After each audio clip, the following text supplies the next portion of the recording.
Hi, welcome. My name is Liz Ndoye, and I am delighted to welcome you to Art at Home, a series of classes sponsored by the Hoboken Public Library. I am thrilled to be able to offer these classes to you. I know many of you feel trapped in your home at this point. We're into the 7th month of not quarantine, but stay-at-home orders, and it's difficult. Art is one of the best ways, though, to stay engaged, psychologically, emotionally. Using your creativity is the best way to get over the sense of isolation, and I know for many of us, depression. So we're going to have a ball tonight.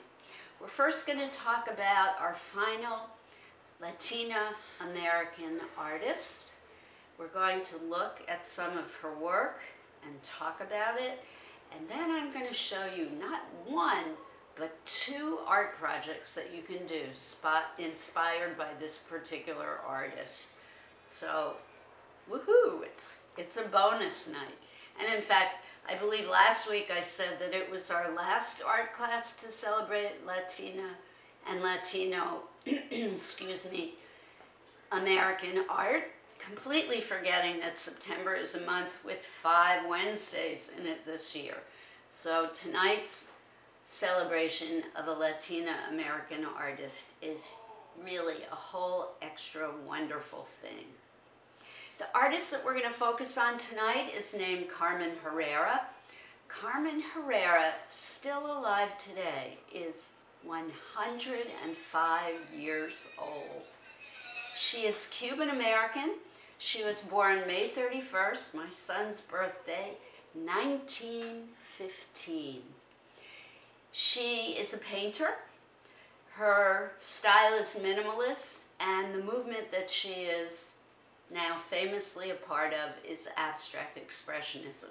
She really did not become discovered and famous until the early 2000s, so she is a prime example of an artist who kept doing her work, kept plugging away, never lost faith in what she was trying to do, never lost her love for creating the work that she wanted to create, and was rewarded late in life, but still, she's now quite famous. She's had multiple shows in New York City, including at MoMA and the Whitney Museum of American Art. Again, she was born in Havana, Cuba. She was one of 7 siblings. Her father was the founding editor of the newspaper El Mundo, and her mother was a reporter. Herrera began taking private art lessons from Professor Federico Idomen y Pinto when she was only 8 years old. And Herrera attributes these lessons to her facility for discipline and for providing her with the fundamentals of academic drawing. She furthered her training in 1929 at the age of 14 when she attended the Marymount School in Paris. In 1938, Herrera continued her education at the Universidad de La Habana to study architecture. She stayed there only 1 academic year, but it was where her career really started to blossom. She loved drawing buildings, and she fell in love with the whole concept of the line. And she repeatedly says in all these many years that she's been doing work, I love the line. My work is all about the line. So that 1 short year at the Universidad de La Habana really paid off for her. She said, an extraordinary world opened up to me, and that never closed. The world of straight lines, which has interested me until this very day, decades later. This piece by Herrera really is a classic geometric abstract expressionist minimalist style painting. There is very little that is representational, everything is hard-edged and geometric, and the colors are limited. I find it really wonderful. These, in fact, are my favorite colors. In Harara's middle years, she married an English teacher named Jesse Lowenthal, whom she'd met in 1937 when he was visiting Cuba from New York. She moved to New York to be with him, and they lived in his apartment on East 19th Street. From 1940 to 1947, she studied at the Art Students League in New York City, where she had received a scholarship. Here she studied painting with John Corbino. She left the Art Students League in 1943 when she felt that she had learned all that she could from Corbino. She then began taking printmaking classes at the Brooklyn Museum, but left there after a year. In New York, Harara struggled with being included in museum exhibitions and felt that Havana would have provided her with more opportunities than she was offered in the United States. In 1948, Harara and Lowenthal moved to Paris, where they stayed for nearly 5 years. At the time, the city was a wonderful gathering place for various artists who had different styles and belonged to different art movements. She was influenced by the Bauhaus and the Russian suprematists. Harara began to refine her hard-edged, non-objective style during this period. Although, as Whitney curator Dana Miller comments, her work still contained a lot of vibrancy in life, as well as an almost spiritual quality. Her style at the time has been retrospectively compared to the work of Ellsworth Kelly, who was also working in Paris during these years, but who received far more publicity than she.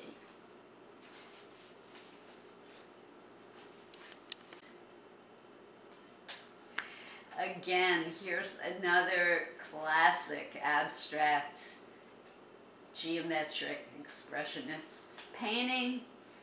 Very, very hard-edged geometric shapes, although there are a few curved edges in this.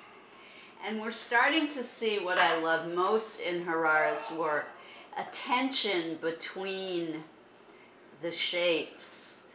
These kind of smaller shapes are creating a dynamic between the larger shapes, and it creates a kind of movement and excitement to an otherwise kind of calm and peaceful image. In 1951, Harara made a return trip to Cuba, where she painted a series of highly gestural abstract paintings. The works produced on this trip were reflective of contemporary developments in abstraction and have a style and color palette that is not seen again in Harara's works. She attempted to display these works in a solo show in December 1950 in Havana at the Lyceum, but the audience was not receptive. After her return to Paris, financial difficulties and her husband's inability to secure a job forced the couple to move back to New York in 1953. At the time of her return to New York, Harara and others continued to develop a rational style. At this time, she began to experiment with the physical structure of the painting, paintings becoming an object. And I will be showing you images where she actually shapes the canvas so that it looks like a flat two-dimensional surface, but in fact it is a sculpture. And that's when I think she started doing these physical structure paintings. Paintings became the object. In this period, she also grew close to other post-war abstractionists, including Mark Rothko and Barnett Newman. Harara continued to face rejection from the art world during her time in New York, largely due to her gender. Harara herself commented, "The fact that you were a woman was against you." When attempting to enter her art for an exhibition at the Rose Freed Gallery, the female curator, Rose Freed, told her she could not include the work because Harara was a woman. Despite these setbacks, Herrera continued making her art without recognition until her late life discovery, beginning in the early 2000s.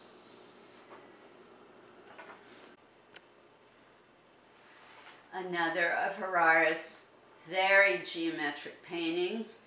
I really love the colors in this one. And again, notice the dynamic created by these smaller shapes and what they do to the shapes on either side of them. These kind of internal and external shapes artists call the negative space, and they're quite beautiful. She really was a master of positive, negative space. And the key to understanding, really getting Herrera's style, is remembering that before she left Cuba, she was trained as an architect. According to Herrera, her optical and minimalist approach to form illustrates her quest for the simplest of pictorial resolutions. And this foundation can be seen in her urge to use measurements and tools to create orderly art in a chaotic world. Herrera thinks about the line, the paper, about a lot of tiny things that get bigger and bigger, and then a picture comes up. She's also a self-professed believer in the rule that less is more, and paints with her brain rather than her heart. And you can see this in her work. It is highly intellectual, highly thought and well-planned art. Highly thought out and well-planned art. This less is more adage drives her to consider not only whether she likes a color, but also what it does to the other colors involved, and whether she can reduce an aspect of her work to improve it. So she really thinks about how the colors interact with each other. What does this orange, this ochre color, do to the yellow? What does the yellow do to the black? How do they relate to each other? Do they work well together? Do they fight each other? What looks good?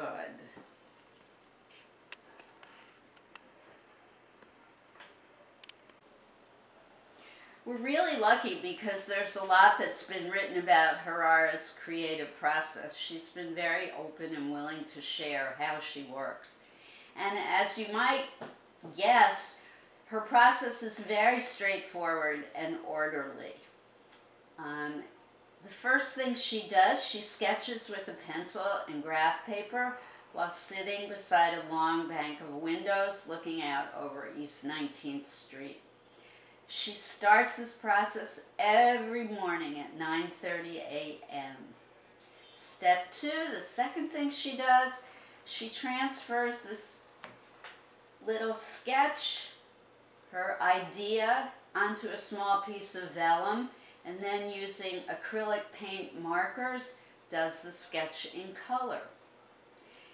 Then she does a larger iteration of the work to make sure that the original concept translates into a big piece. If that meets her approval, she then asks her assistant, Manuel Belduma, to map out the lines with tape on canvas under her very exacting gaze. She never leaves his side. He is her assistant, but she keeps very close eye on what he's doing. Then the painting process can begin. Typically, she'll put on the first coat, and then Belduma applies the subsequent layers. Once complete, the art is placed around the studio for her consideration, and even at that point, she'll sometimes scrap it and go back to the drawing board in pursuit of that simplicity that she's always striving for.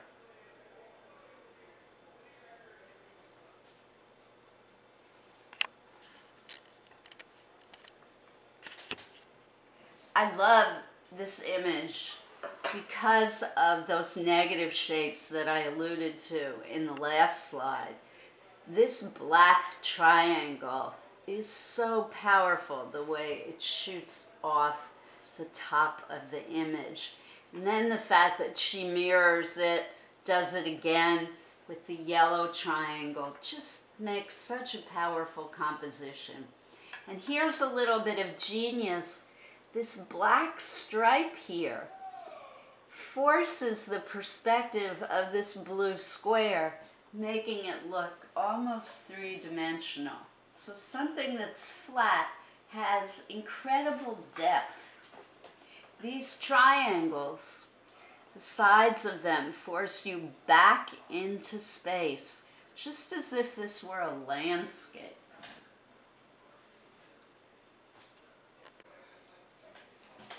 During her 6-year stint in World War II Paris, Herrera met Mondrian and Malevich. So she became very, very involved with these minimalist abstract artists, people like Mondrian who use deep color and geometric form. And you can really see how she's thinking landscape in this image. The way this shape really directs your eye back in space is, I mean, you could imagine that this is a road or a river going right back towards the horizon. This could be a mountaintop here. And I love this piece because of the extreme simplicity of it and because the dynamic of the yellow shapes against the violet background creates a powerful moment, a powerful visual moment. So she really kind of deconstructs the traditional landscape painting. First, she utilizes horizontal lines to create a sense of horizon.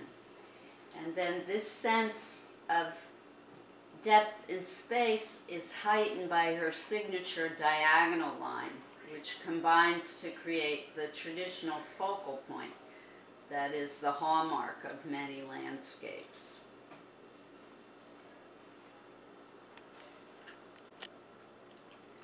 This piece really is a fine example of her deconstruction of the landscape.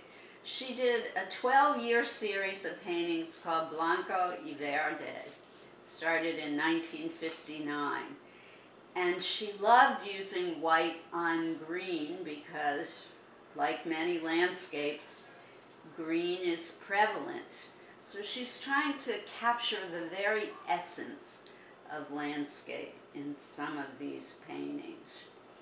Again, there's just a powerful sense of movement because of the way these diagonals thrust deep into the center of this image. I love those white shapes. They're really exciting to look at.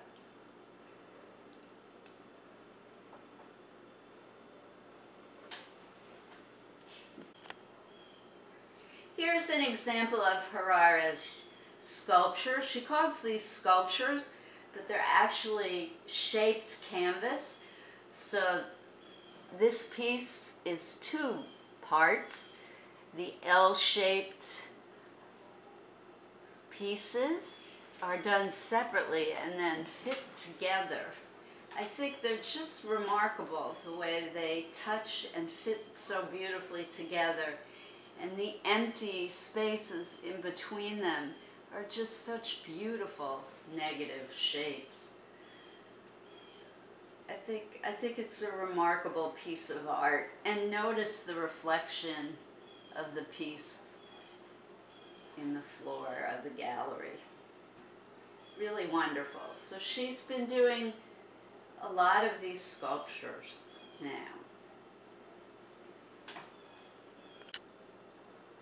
We'll look at this image quickly. I thought it would be interesting for you to see an installation of her work, how her canvases fit with the shaped canvases and sculpture. I think that they work so beautifully together. So a wonderful installation. I'm not sure if this is the Whitney or MoMA, but this is from one of her bigger recent shows. Our final picture is of Herrera herself at work. You see the way she's using tape to create a precise, clean edge in her work, and I wanted to show this because now I'm going to demonstrate for you how you can do a Herrera inspired, abstract, expressionist, minimalist style geometric painting. Isn't she wonderful? I don't know if she's 105 in this picture, but you can see she's quite a healthy elderly woman. She no longer is able to walk, so she is fairly confined to her home and studio. But as I mentioned before, she has her wonderful young assistant, Mr. Budama, helping her with her process. Now we're at the part of the lesson that I'm sure you've all been waiting for. I'm going to demonstrate the two concepts that you could use to create your own abstract, expressionist, geometric, minimalist style work. First, I'm going to talk about the materials that you'll use. For the first project, you will need acrylic paint, and this is very cheap flow acrylic that I purchased at Michael's. You will need tape, just like Carmen Herrera. You can use tape with this. Obviously, you'll need brushes, preferably large ones. You can use sponges with this piece of art as well, and you'll need some cups for water. For the second project, you will need colored construction paper, and I have a whole pile of it here that you're going to see me use when I work on the second project. You will also need glue stick and finally scissors for the second project. So let's just dive right into the first project that we're going to create. I did some work off camera, so as not to waste your time. And first I want to point out this blue tape here. I laid down my composition with tape, and in a moment you're going to see why that works. So blue tape here. Once you put the tape down, you paint. And again, you want to use a large brush because you're going to have large areas that you want to color. I limited my palette to only 3 colors because that's the way to make the dynamic composition of these abstract geometric paintings work.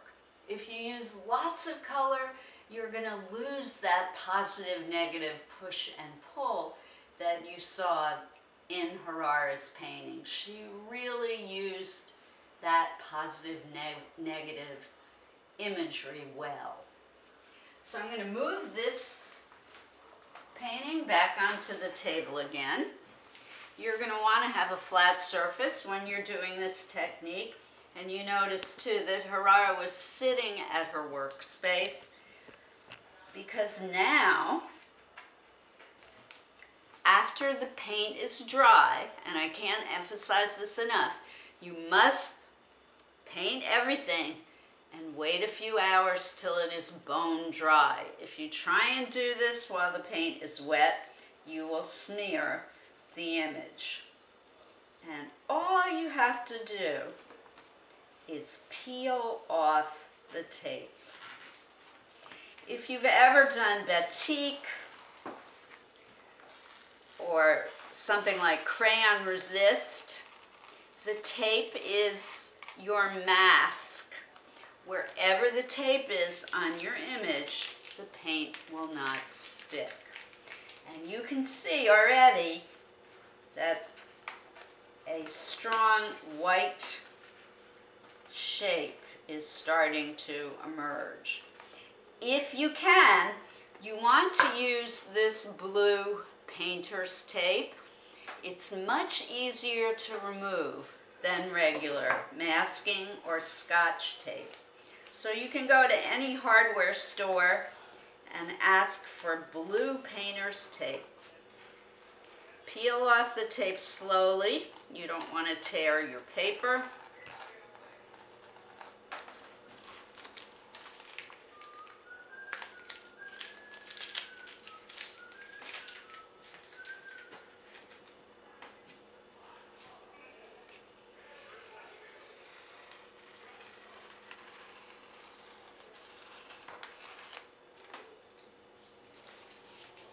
And you can see, I think of the white shapes as the negative shapes. You can see that they have a very strong presence alongside the colored shapes.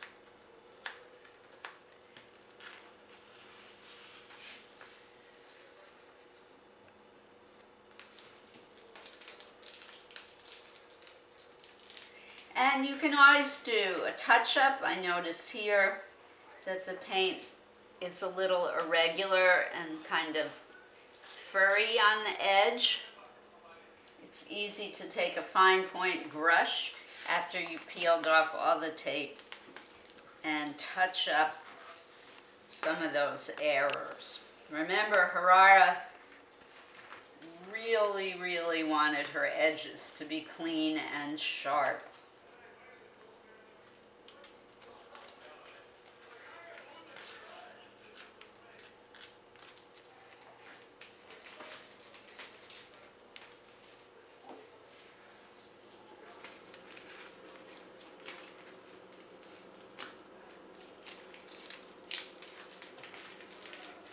I'm excited to show you the image once all the tape's peeled off. This is such a fun project to do, so easy.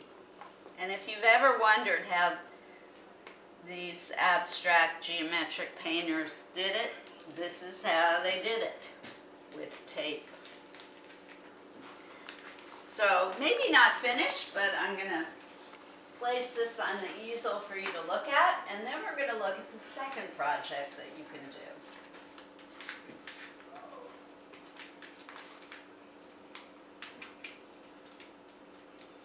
You can always continue painting and playing with your shapes by just laying on more tape. I'm thinking now it'd be kind of cool to put tape here. Now realize at this point, when you peel the tape, you will see the red underneath. And whatever color you paint over the tape and the red here, it will change the whole dynamic of the composition. I do so love how this thrusts off the edge of the paper, and then the way this white shape counterbalances the other strong colored forms. All right, we're just going to dive right into the second project. I did a considerable amount of it off camera. This was all done completely with colored construction paper that I cut and glued down. So I'm now going to place this one on the easel, cover up the old one,